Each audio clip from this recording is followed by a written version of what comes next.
अस्सलाम वालेकुम दोस्तों, होपफुली आप सब खैरियत से होंगे। आज मैंने आपके साथ जो रेसिपी शेयर करनी है, न्यूटेला क्रोसॉन्ट की रेसिपी शेयर करेंगे। फ़र्स्ट टाइम ये क्रोसॉन्ट मैंने बनाए हैं और कमाल का रिज़ल्ट आया है, बहुत ही मज़े के बने थे। तो चलें जी, ज़बरदस्त सी रेसिपी आपके साथ ये शेयर करते हैं, आप भी इंजॉय कीजिए। सबसे पहले क्या करना है कि एक बाउल के अंदर मैंने 3 कप मैदा लिया है, half tea spoon salt add किया है, 2 teaspoon sugar, 2 teaspoon instant yeast. सारी चीज़ें रूम टेम्परेचर पे होनी चाहिए। 2 टेबलस्पून भर के मैंने बटर डाला है। सब चीज़ों को पहले हाथ से अच्छे तरीके से मसलेंगे, मिक्स करेंगे। 2 से 3 मिनट हमने ये प्रोसेस करना है। उसके बाद जी हमने इस आटे को नीम गर्म पानी से गूँध लेना है। तकरीबन 1 कप पानी मैंने इसमें यूज़ किया है। लेकिन पानी गुनगुना होना चाहिए, बिल्कुल ठंडा नहीं होना चाहिए। अच्छे से हमने इसको 4 से 5 मिनट के लिए आटे को गूँधना है। या वीडियो में देख सकते हैं कि किस तरीके से मैं आटे को मसल रही हूँ। हमने इसको 3 से 4 मिनट के लिए इसी तरीके से मसलना है। इससे जो भी चीज़ आप बनाएँगे ना, क्रोसॉन बना लें या बन्स बना लें, बहुत बहुत ही सॉफ्ट और फ्लफ़ी बनते हैं। उसके बाद जी इसको बटर से ही ग्रीस करके तो हमने 30 से 40 मिनट के लिए रेस्ट दिया, ताकि जो हमारी डो है वो अच्छी खासी राइज़ हो जाए।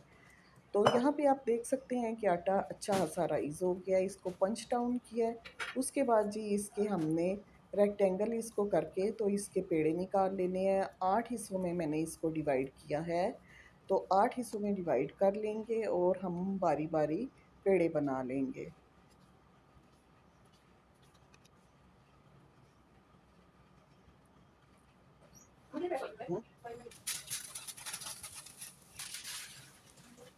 पेड़े बनाने के बाद जी हमने इनको बेल लेना है रोटी की तरह।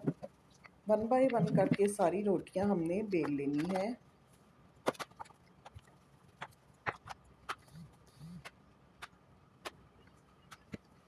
उसके बाद जी हमने एक रोटी के ऊपर पहले 1 टेबलस्पून बटर लगाना है और दूसरी रोटी उसके ऊपर रखनी है।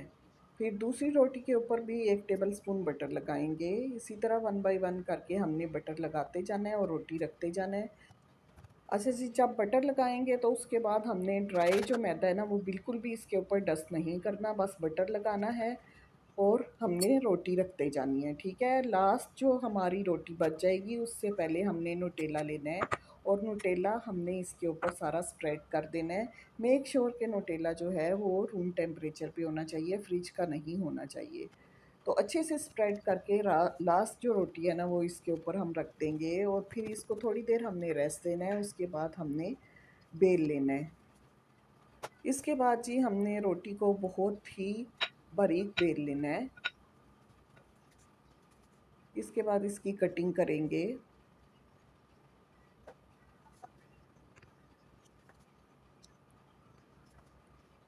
और क्रॉसॉन्ट की तरह इसको फोल्ड करने हमने।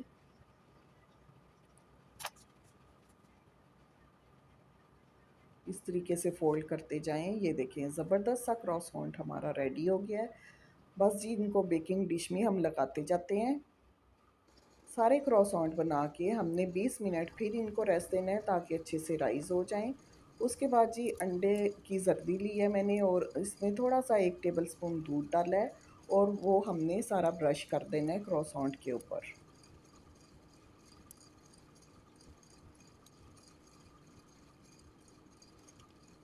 ये जी हमारे बिल्कुल रेडी हो गए हैं ओवन में जाने के लिए। अब हम इनको 180 डिग्री पे 20 मिनट के लिए बेक करेंगे और अल्हम्दुलिल्लाह ये आप देख सकते हैं कितना खूबसूरत और प्यारा कलर आया है क्रॉसॉन्ट के ऊपर।